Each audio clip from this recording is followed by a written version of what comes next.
परिचय। अंकिता, जैसा कि हम जानते हैं कि पौधों को पानी की आवश्यकता होती है। विल्टेड पत्तियां फिर से हरी हो जाती हैं जब उनकी जड़ों में पानी डाला जाता है, जिसका मतलब है कि पानी पत्तियों तक ऊपर पहुंच जाता है। हाँ, हमने ये भी सीखा है कि प्रकाश संश्लेषण के लिए पत्तियों को पानी की जरूरत होती है। इसी तरह पत्तियों में उत्पादित खाद्य में पौधे के अन्य हिस्सों, तनों, जड़ों, फूल और फलों में भी पहुंच जाता है। इसे पहुंचाने की प्रक्रिया ऊतकों द्वारा की जाती है। हाँ अंकिता, इसी तरह पशुओं में आंत द्वारा अवशोषित भोजन शरीर के सभी भागों के लिए होता है। फेफड़ों में अवशोषित ऑक्सीजन शरीर की हर कोशिका तक पहुंचती है। कोशिकाओं में उत्पादित कार्बन डाइऑक्साइड उन्मूलन के लिए फेफड़ों में लाई जाती है। एकदम सही माधुरी, ऐसे सभी कार्य परिवहन प्रणाली के परिणाम हैं। तो आओ अपने इस अध्याय में परिवहन प्रणाली के बारे में विस्तार से चर्चा करें।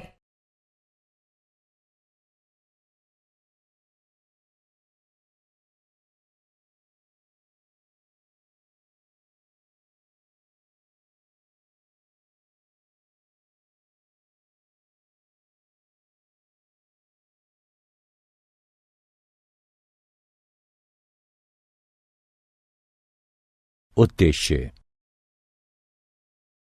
इस पाठ के अंत में आप निम्न करने में सक्षम हो जाएंगे: पौधों और पशुओं की जरूरतों के परिवहन की प्रणाली जानना, अणुओं जैसे के प्रसार की गति के तंत्र का पता लगाना, असमस और सक्रिय परिवहन को समझना, पहुंच के जरिए रक्त की महत्ता को समझना, मानव हृदय की संरचना और कार्य को जानना, रक्त की संरचना को समझना, धमनियों, शिराओं और केशिकाओं को समझना, प्रमुख रक्त समूहों और ब्लड ट्रांसफ्यूजन के समूह के मिलान को समझना, संचार प्रणाली के विकारों का पता लगाना, पौधों में जाइलम और फ्लोएम की संरचना और कार्य का पता लगाना, अणुओं की गतियों के लिए तंत्र, अणुओं की गति कोशिका के अंदर या बाहर उसे संक्रमित करती है।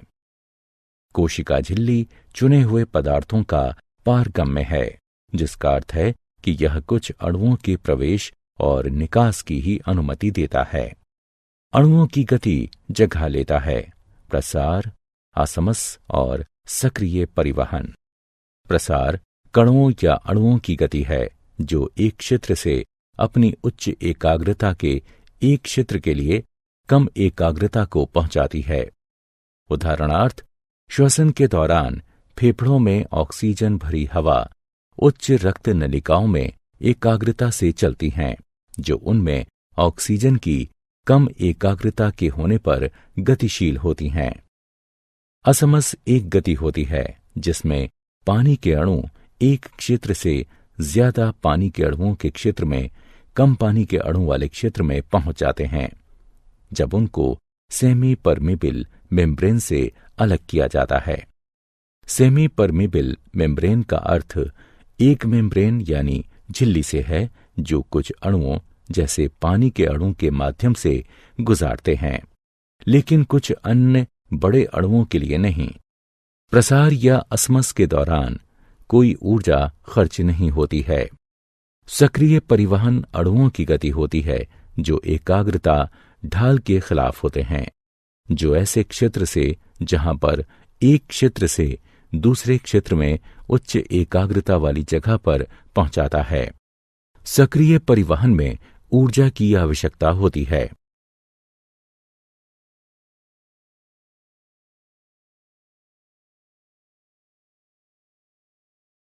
मानव में वहन। अधिकतर पशुओं के शरीर में पदार्थ को रक्त के जरिए एक भाग से दूसरे भाग में ले जाया जाता है। इस प्रकार रक्त परिवहन के लिए ऊतक है और पूरे शरीर में पहुंचता है। रक्त पोषक तत्वों श्वसन गैसों, हार्मोन्स और बेकार सामग्री को शरीर के एक अंग से दूसरे में पहुंचाता है। संचार प्रणाली में अंग जो रक्त बनाकर पूरे शरीर में प्रसारित होते हैं, मानव संचार प्रणाली में शामिल होते हैं। केंद्र में स्थित मस्कुलर पंप, जिसे हृदय कहा जाता है, और रक्त वाहिकाएं जो ट्यूब संरचनाओं की तरह हृदय से जोड़ती हैं। रक्त वाहिकाएं 3 प्रकार की होती हैं। धमनियां, ये रक्त को हृदय से शरीर के विभिन्न भागों में पहुंचाती हैं। नसें, ये रक्त को शरीर के विभिन्न हिस्सों से हृदय तक पहुंचाती हैं। केशिका, ये धमनी और नस के बीच शिरा होती है। केशिकाएं रक्त और ऊतकों के बीच सामग्री को आदान प्रदान करने की अनुमति देती हैं।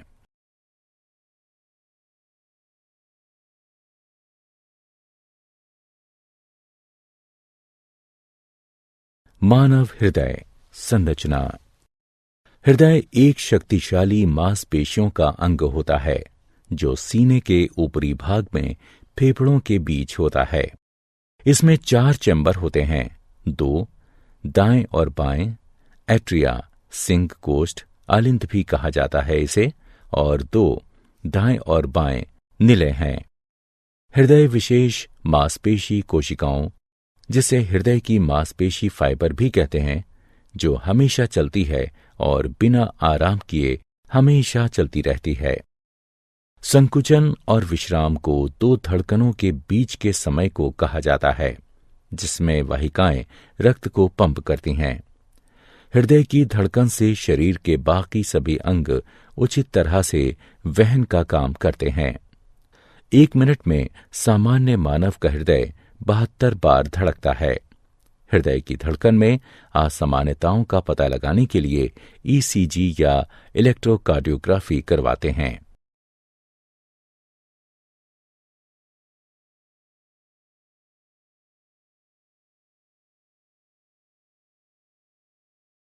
मानव हृदय के कार्य। अशुद्ध रक्त में ऑक्सीजन कम होती है और कार्बन डाइऑक्साइड अधिक होती है, और शुद्ध रक्त में पूर्ण ऑक्सीजन होती है।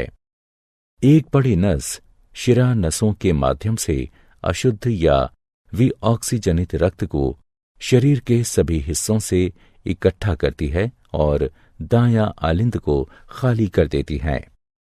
फेफड़ों से एक ही समय में नस में बायां आलिंद ऑक्सीजन से रक्त लाता है। इस समय हृदय के सभी 4 कक्ष आराम कर रहे होते हैं।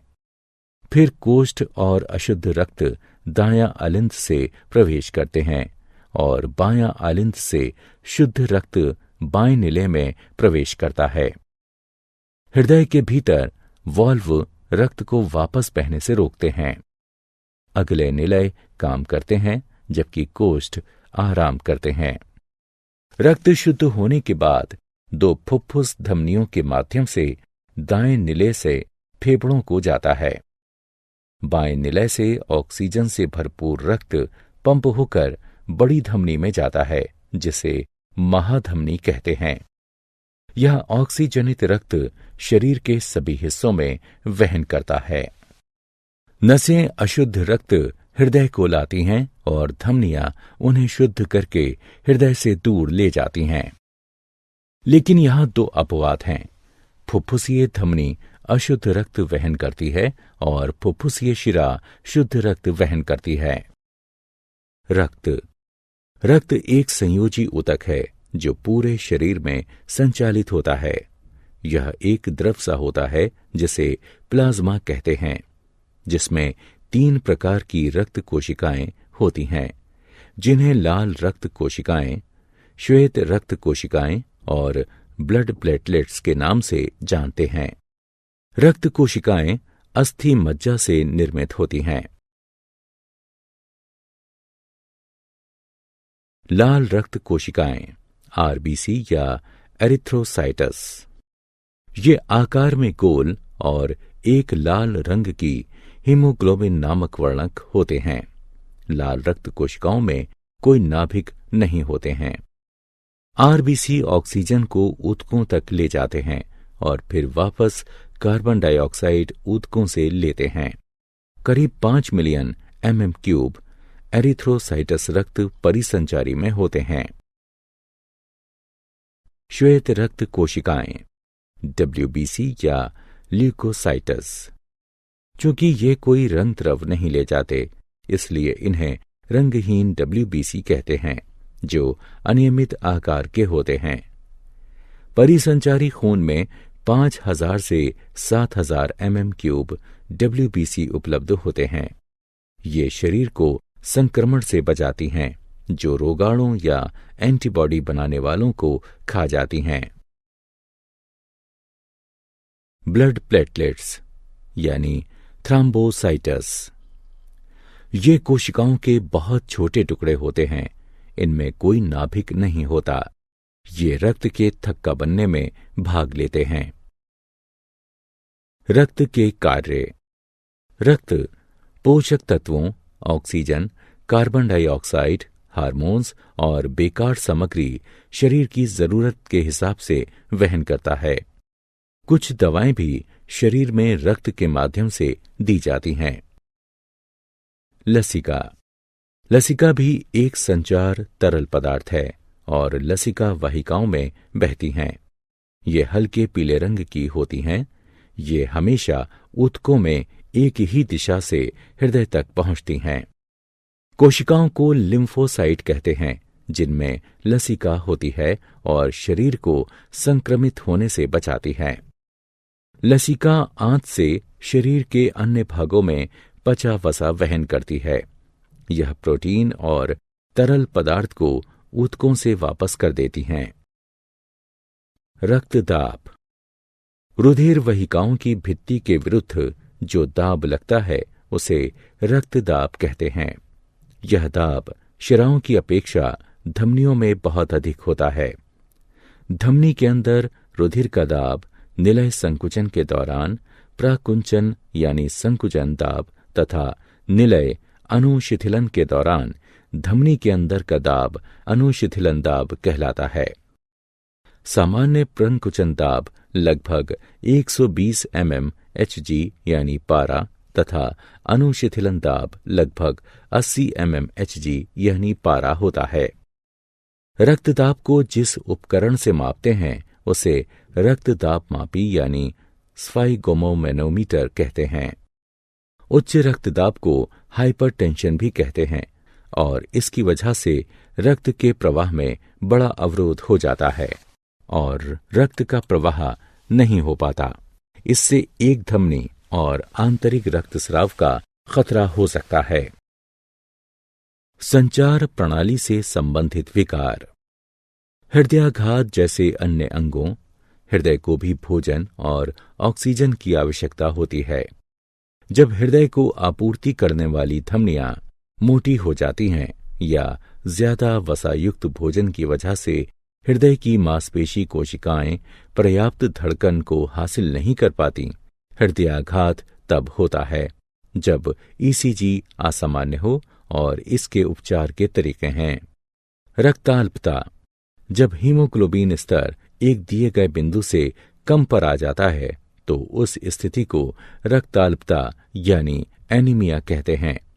इससे व्यक्ति कमजोर हो जाता है और पीला दिखता है, साथ ही सुस्त हो जाता है। आयरन की खुराक लेने से रक्ताल्पता को दूर करने में मदद मिलती है। अधिश्वेत रक्तता। यह एक ब्लड कैंसर है। संकीर्ण हड्डी लाल रक्त कोशिकाओं की कीमत पर अत्यधिक श्वेत रक्त कोशिकाएं बनाती है। उच्च रक्तदाब। इसमें उच्च रक्तदाब की स्थिति होती है, जिससे सिर दर्द, चक्कर आना और थकावट का एहसास होता है। सामान्य रक्तदाब 120/80 होता है। उच्च रक्तदाब चिंता करने से भी होता है।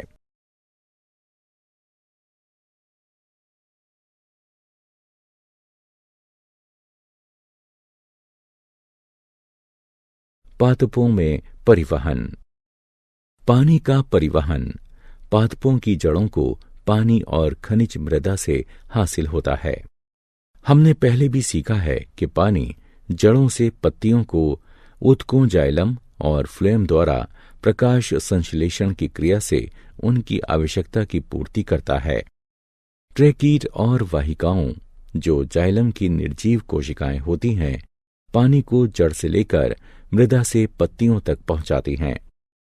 खाद्य सामग्री का परिवहन पादप के अन्य भागों में पत्तियों से पहुंचता है, उसे ट्रांसलोकेशन कहते हैं। यह सामग्री फल, स्टेम या जड़ों में संग्रहित की जा सकती है। जल का परिवहन। पानी और खनिजों को जब ऊंचाई की ओर गुरुत्वाकर्षण के विरुद्ध चढ़ाना होता है तो ऐसा वाष्पोत्सर्जन के द्वारा होता है। वाष्पोत्सर्जन एक प्रक्रिया है जिसमें पानी वाष्प के रूप में पत्ती की सतह से जाता है, जिसे रंध्र कहते हैं। इससे जल अनवरत गति से जड़ के जाइलम में जाता है और जल के स्तंभ का निर्माण करता है। खाद्य और अन्य पदार्थों का परिवहन। खाद्य सामग्री शुगर्स और पत्तियों में संश्लेषित अन्य खाद्य अणु परिवहन फ्लोएम के माध्यम से पादप के अन्य भागों में पहुंचते हैं। चलनी ट्यूब फ्लोएम की जीवित कोशिकाएं होती हैं जो भोजन का परिवहन करती हैं। क्रियाकलाप। 2 छोटे बर्तन लीजिए जो लगभग एक आकार के हों और दोनों में समान मात्रा की मृदा डालें। हम एक बर्तन में एक पादप को और दूसरे में समान ऊंचाई की छड़ी को अन्य पादप के साथ सुनिश्चित कर देते हैं। दोनों बर्तनों की मृदा को प्लास्टिक की चादर से ढक देते हैं ताकि उनमें किसी भी तरह की नमी वाष्पीकृत न हो सके। दोनों को ढकने के बाद एक में पादप और दूसरे में छड़ी के साथ पादप रखते हैं और फिर दोनों को आधे घंटे के लिए सूर्य की रोशनी में रख देते हैं। पादप वाले बर्तन में पानी की छोटी छोटी बूंदें प्लास्टिक की चादर के अंदर दिखती हैं। ऐसा पत्तियों के पानी और वाष्पोत्सर्जन की ढुलाई के कारण होता है।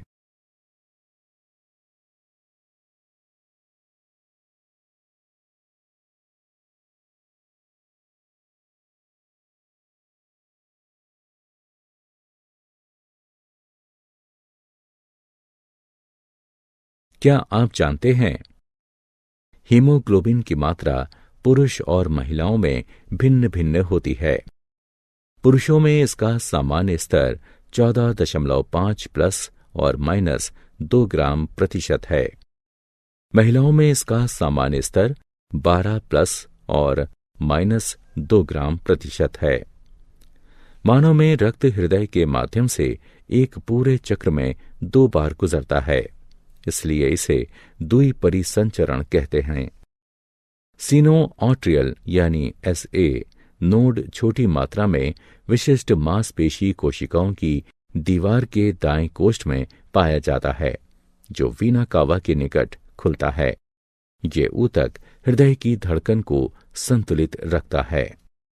जब यह कार्य विफल हो जाता है तो रोगी के सीने में इलेक्ट्रॉनिक उपकरण यानी पेसमेकर त्यारोपित किया जाता है ताकि उसके हृदय की धड़कन को संतुलित रखा जा सके। सारांश। आइए हमने जो कुछ सीखा है उसे संक्षेप में दोहराएं। कोशिकाओं के अंदर या बाहर अणु की गति प्रसार असमस या सक्रिय परिवहन द्वारा होती है। अधिकतर पशुओं में रक्त का संचार हृदय के माध्यम से होता है और रक्त वाहिकाओं से यह शरीर के अन्य भागों तक पहुंचता है। मानव के हृदय में 4 संभाग हैं, 2 ऊपर कक्ष जिन्हें कोष्ठ कहते हैं और 2 नीचे के कक्ष जिन्हें निलय कहते हैं। केशिकाएं, धमनी और नस के बीच पतली रक्त वाहिकाएं होती हैं। लसिका प्रणाली लसिका वाहिकाओं से बनी होती हैं, जो रंगहीन द्रव होता है जिसे लसिका प्रवाह कहा जाता है। पादपों में पानी मृदा से अवशोषित होता है और यह जाइलम वाहिकाओं द्वारा पत्तियों एवं अन्य भागों तक पहुंचता है।